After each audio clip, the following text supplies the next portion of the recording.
Hey guys, welcome to my channel. So today I want to share with you a recent experience that I had purchasing and trying out a new product from Costco. It's the Keto and Paleo Fudgy Brownie. Now, what better way to try something new than with something sweet? I don't know about you guys, but I occasionally have a sweet tooth. So I was extremely excited, but also curious to try out this new product. So let's take a look at what comes inside. You'd be getting 3 pouches of the brownie mix, and if we look on the front, it's marketed as grain-free, keto and paleo friendly, certified gluten-free, and contains no added sugar. So for those of you who are not familiar with the keto or paleo diet, the keto diet is very high in fat. A person usually consumes about 70 to 80% of the calories from fats.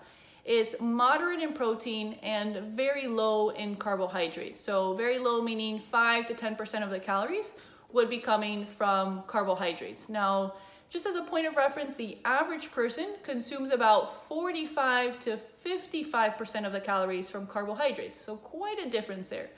Now, as far as the paleo diets, it doesn't necessarily focus on the macro breakdown, but it does focus more on what you can and can't have. So what is included are meats, eggs, non-starchy vegetables, fruits, nuts and seeds, and healthy oils. So in this case, because it's both keto and paleo friendly, it does give you the option, or 2 different options as far as how to prepare it. So the keto friendly option does include cow's milk and butter. And the paleo option, rather than having cow's milk or adding cow's milk, you would be adding a nut-based milk, and instead of butter, you would be adding ghee or oil. So I do like that it gives you the different options because everybody's looking for different things, everybody needs different things. So if you're lactose intolerant, for example, you would be focusing more on the paleo preparation.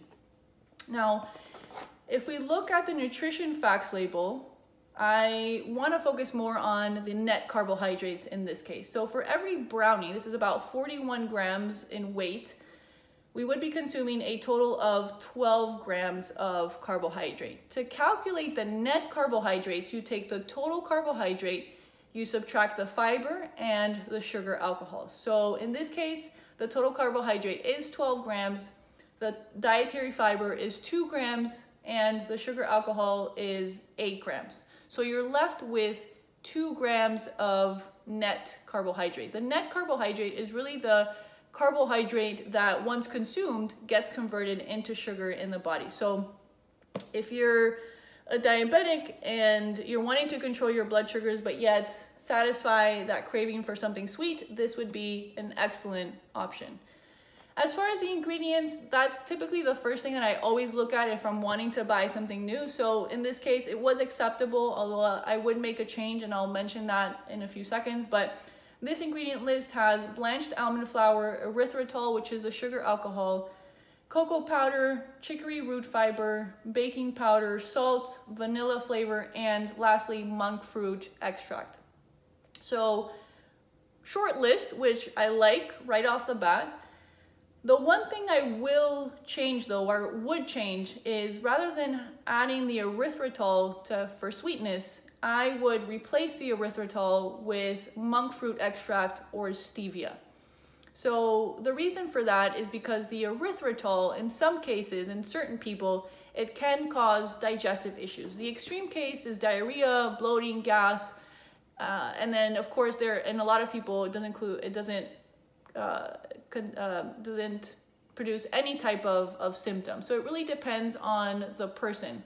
But of course, I would rather be safe than sorry. So in this case, I would eliminate the sugar alcohol and replace it with either stevia or monk fruit extract. So overall, taking into consideration how it's marketed, the nutrition facts label, the ingredients, and the overall taste, I would definitely give it anywhere from an 8 or a 9 out of 10. So I do take the 1 or 2 points out because of the erythritol. So that's the only change that I would recommend. And what I would highly recommend is that if you are gonna buy this, I would add some sort of nuts to it or seeds. So I added walnuts. So by adding the walnuts, you're getting some additional fiber, protein, and omega-3. So you want to add some nutritional value, you can go ahead and do so. Otherwise, you can just keep it as is with the ingredients that are mentioned on the package. So please go ahead and try it out. You can find this at Costco. If you do try it, please leave a comment below because I'd be very curious to see what your thoughts are. And if you like this video, don't forget to hit the like button, subscribe to the channel, and I'll see you in the next video.